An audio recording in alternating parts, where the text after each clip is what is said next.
Great day, everyone. My name is Jannard, for those that don't know. Today is November the 8th, 2022, and it happens to be a lunar eclipse, full moon lunar eclipse. And for those that are not really into astrology and, that doesn't mean much of anything to you, basically during full moon lunar eclipse, or just full moons period, is a good time to release things that no longer serve us. During a new moon, you have an opportunity to put intentions behind certain things that you want to work on creating, or starting something new, or beginning a new moon is a great time for that. The full moon is a time for, again, you to really release those things that no longer serve you.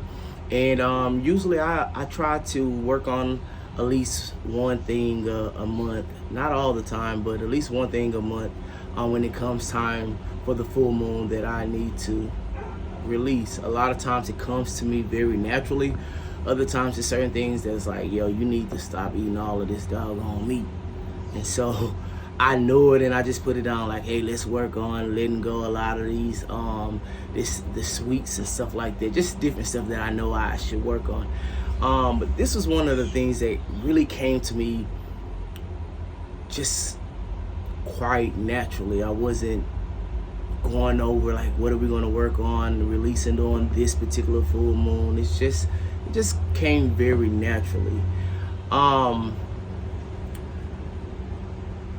What I've realized at this season in my life, I'm 37. I'll soon be 38 years old Friday, November the 11th. And at this time in my life, man, I realized that I've been just going nonstop. Like, I started with adulthood like many people do, and man, I've just been running, going. I've taken my share of vacations and stuff like that, but I haven't had a time where I've been able to really give myself the attention that I need, that I deserve, that I desire. And that's where I am right now in my life. I'm able to really sit back and focus on me. And this time, I feel like it's time for healing for me. Whether it's in my body, whether it's in my mind, healing in my mind, my heart, my spirit. It's time for me to just stop and just really go through the process, treatment, healing myself. And so I titled this video the eulogy for my deadbeat dad, because anything that is dead, it needs to be buried.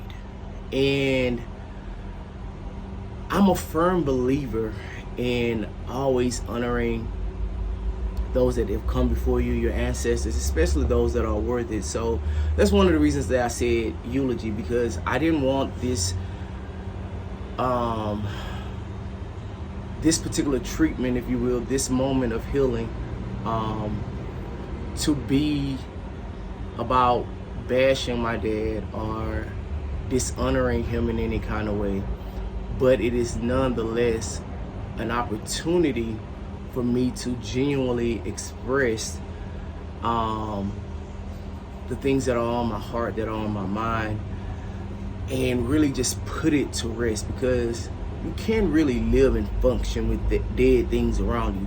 It'll make you sick.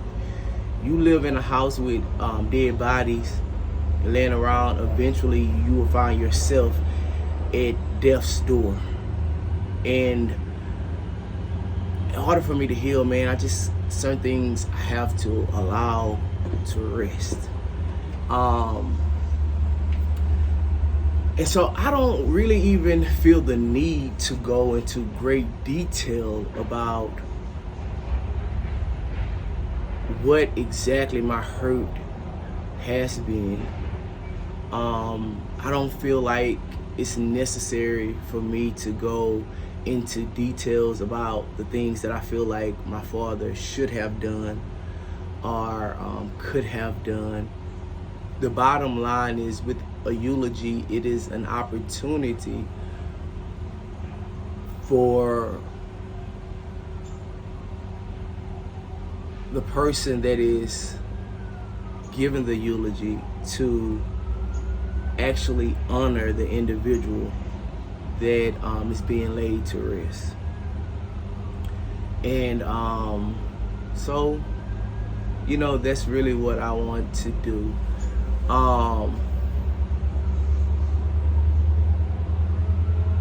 For me, being a father, it's just like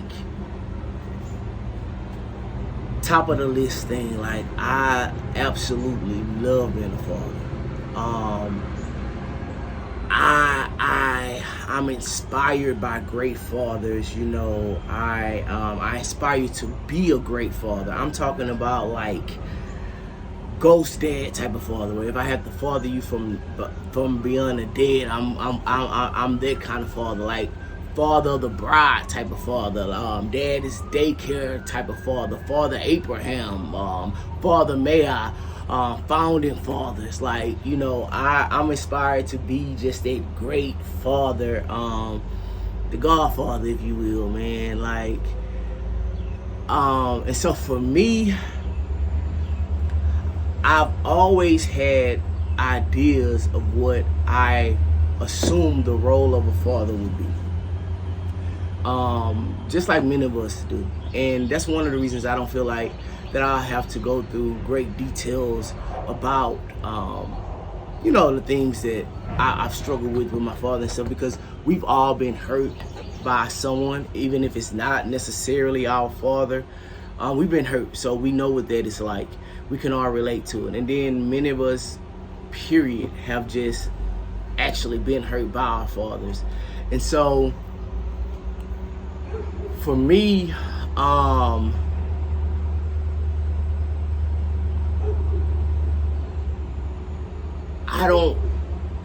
I know that there was a time that I was very upset with my father. I know there was a time that I was, you know, I would have been doing this from a place of hurt and anger. And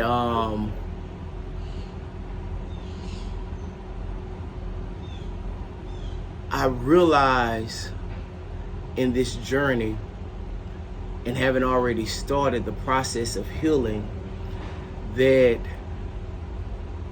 the problem or the issue that I had with my father was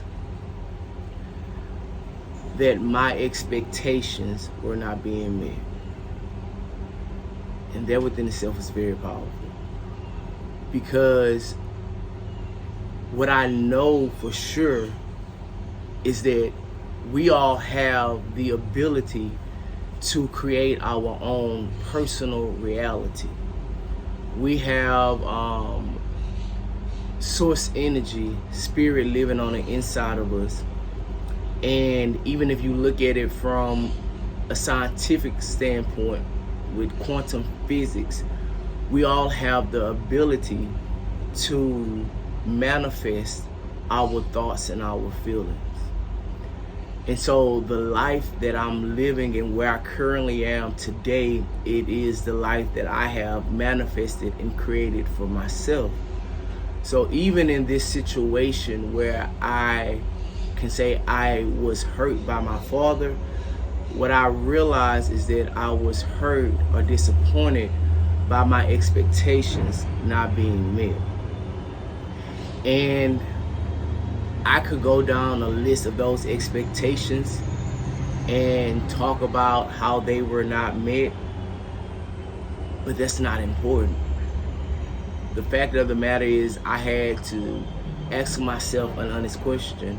I actually, it's almost been a year coming up in December, and I sent my dad a text message just expressing my feelings.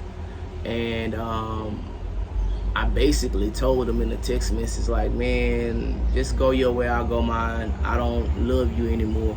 You know, I've been hurt by not just this particular situation, even though it was a particular situation at the time, but just over the course of my entire life. And after spending time evaluating that situation, I had to ask myself some honest questions like, what do you want? What do you want? What do you want? Like, what do you want from this guy? You're almost 40 years old now. And what do you want? And so when I began to answer that question, like, this is what I would like, and this is what I would hope would happen, and this is what I expect to happen, I realized that a lot of the things that I want from him, a lot of the things that I expected from him, I have never been given by him. 40 years is a long time, and if it was possible, or if he felt it to be a priority to be the type of father figure that I feel like I deserve or desired or expected, then man, he had plenty of time to be there. So when I understood, like, yeah man, you're probably not going to get those things, I had to then ask the question, what are you willing to settle for, if you will? Or what can you do about the fact that you're probably not going to have the experience that you would desire? I had to ask myself, like, okay, so now then, what do I want? Since I know that the first list ain't happening, what do I want? And it made me think about what it just means to be a father. You know, like I said, I take pride in being a father. I know that a father is a parent, and parents comes from the word prepare. So a parent's job is to, first of all, prepare their seed for the world. The next thing comes with being a parent is providing and protecting. So I had to, again, ask honest questions like, how has my father prepared me for life? What tools did he give me? What advice did he give me? What lessons did he teach me? What intentional actions did he do to help to rear me as a father? And when I thought about it, man, the God honest truth is that list was very short. I remember certain lessons that I received from my dad, like make sure that you have a car jack so you can change the tire if you have a flat on the side of the road. Great lesson. Because I remember I didn't have one. Told me to have some jumper cables. I remember I wasn't carrying it. And lo and behold, man, that advice came in handy. Until my father-in-law told me, man, get AAA. Great advice. So, but yeah, you know, I just did not receive much from him at all. That's the God honest truth. I did watch and observe and learn from just observing. I feel I have a God-given talent and ability to just sit back and people watch and learn from watching individuals. So I learned certain lessons from watching them. You know, he has a great work ethic. And so I appreciate, you know, just sitting back and watching him do the best that he could to provide for his family. And one of the things, one of the reasons that I feel like, you know, I don't want to bash my father or whatever, because again, I'm a father, and I can look back on the last 17 years that I've been responsible for fathering, and man, I've made my share of mistakes, and I don't know if those mistakes my kids are going to, you know, really want to hold those things against me. Hell, I don't know what mistakes I've made that they view as mistakes that I may be unaware of. And you know, I always try to be open with them and talk to them and things like that, but the God honest truth is, you know, human, man, and there is no absolute right way, correct way about parenting.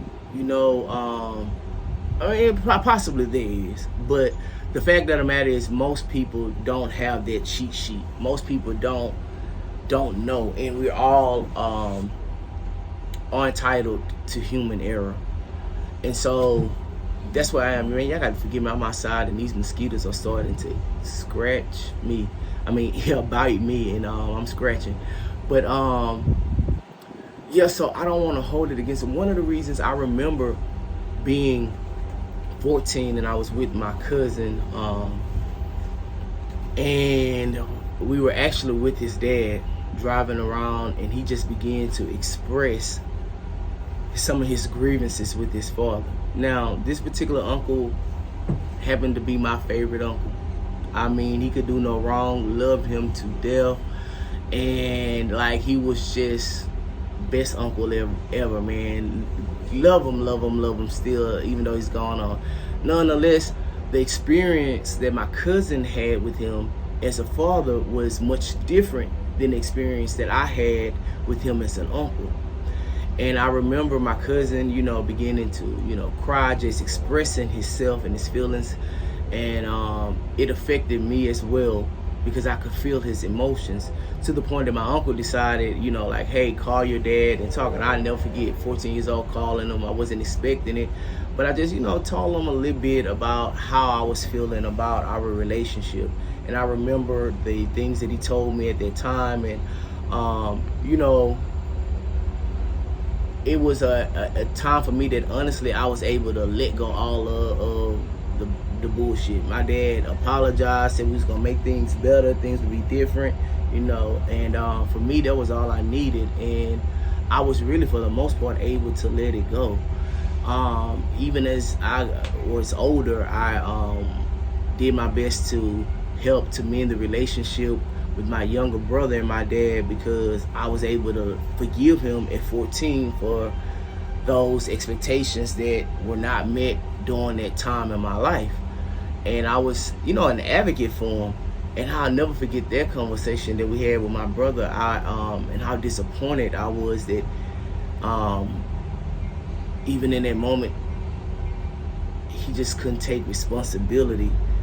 And I don't want to get again into all of that, but even after that, I still was just like, hey, it is what it is with people. The point is,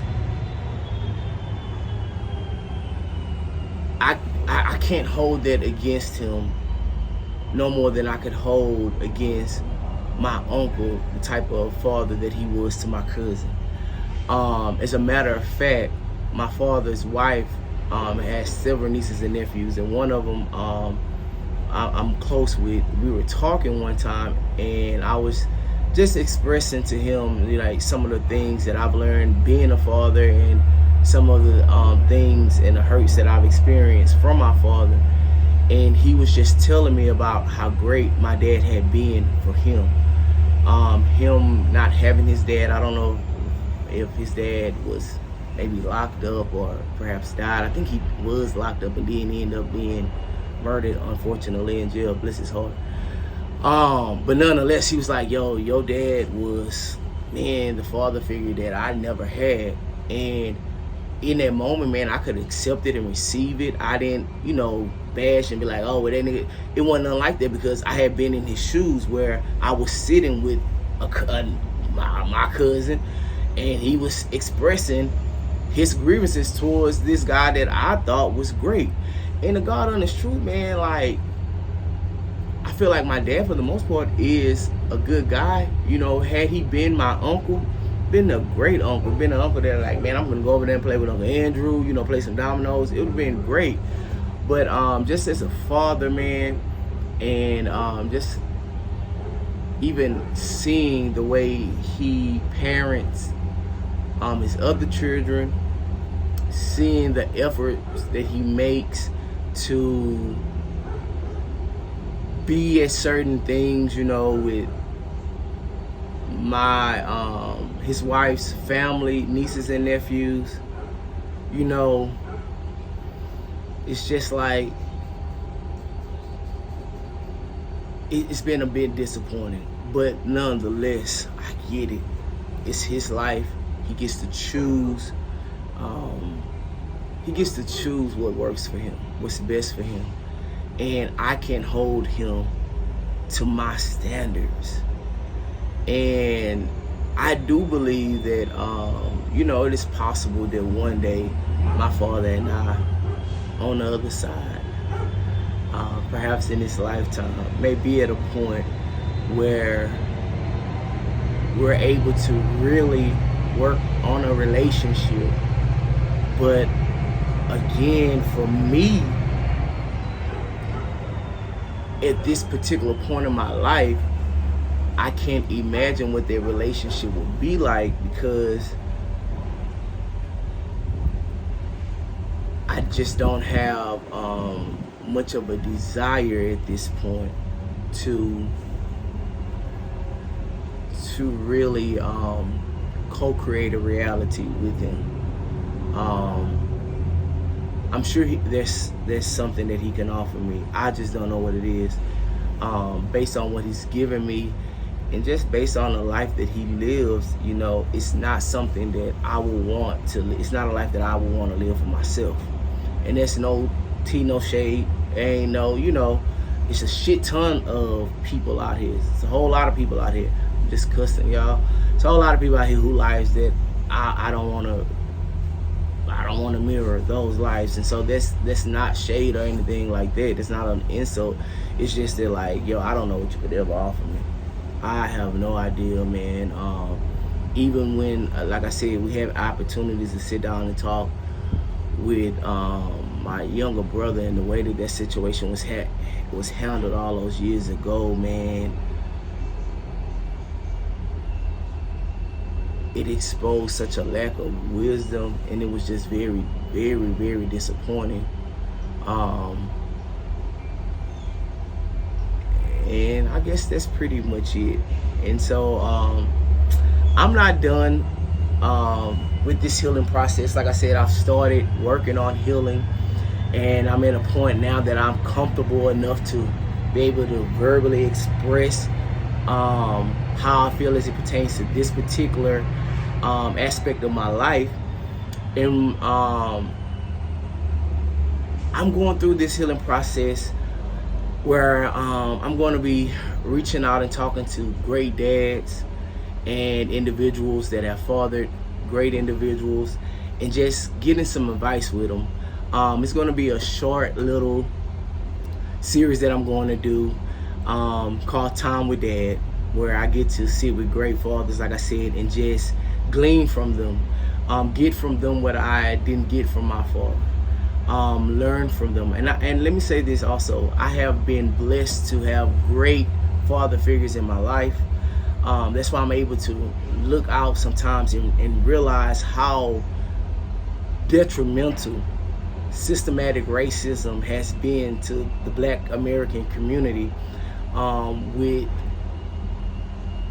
fathers and men being strategically taken out of and put out of the homes of families. And I see so many of us that need fathers, man. Not just the girls, even though it's a lot of Black women that I'm like, baby, you needed your dad, but man, Black men, and just the Black community hasn't had an opportunity in America to really be fathered. And it's so much hurt that goes with it, goes behind it, and it creates more hurt. And it's just a very dangerous game. And I know that a part of my assignment is to help the Black community heal.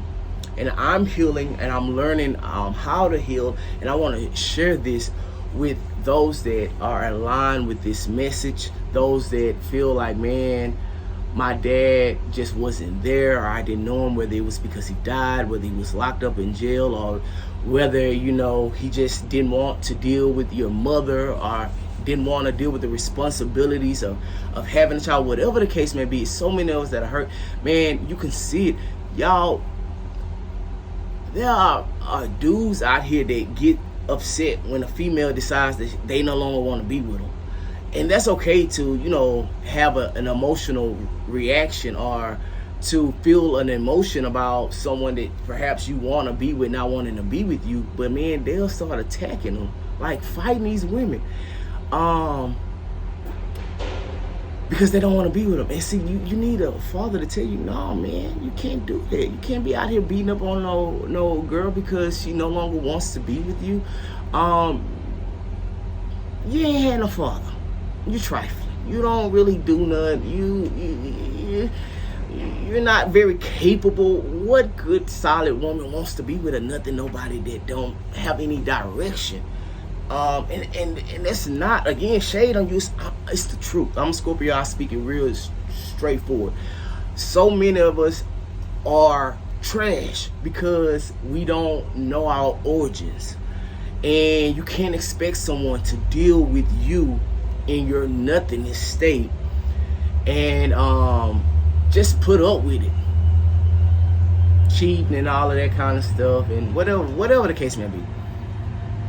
And just say you were stellar as a man in a relationship. Even then, if she wakes up and decide like, yo, this was a great relationship, however, I'm not getting what I want, what I expect out of it, and decide to move on with her life, you can't go and attack her. You just can't go and beat her up. But these are it's just some of the stuff that we see, and many of us can agree, like, man, that time that we need with our fathers is valuable, and it's not too late. There are some great fathers out here, guys. I'm going to be interviewing with them. We're going to be asking them questions. They're going to be giving advice on how to handle certain situations, how to maneuver. Perhaps you know a great father that you would say, like, you need to talk to this guy. He's a great dad. Maybe you want to honor your father and say, man, look, I had a great father. He was top tier, and this platform during this time will be a time for me to honor great fathers, for great fathers that I'm interviewing to also give advice to other fathers, to tell some of their horror stories, to help us to really navigate through this experience as a father, and then also, more importantly, just as a son or a daughter. You are a son or a daughter who has a certain level of hurt, or feel like you just need time, wish you had time with your dad. It's not too late. You still need it. You still need those lessons. You still can learn, and there's so much that you can take away. And so I'm just really excited about this next journey, this next stage of healing. And I know it's going to be absolutely incredible, and I look forward to sharing with everyone my journey as I experience, again, man, this treatment, if you will, this healing cycle that is starting and is about to begin. And y'all sending much love and loving vibrations to you, everyone that is aligned with this message. God bless you, and I look forward to sharing my experiences with you over the next few weeks.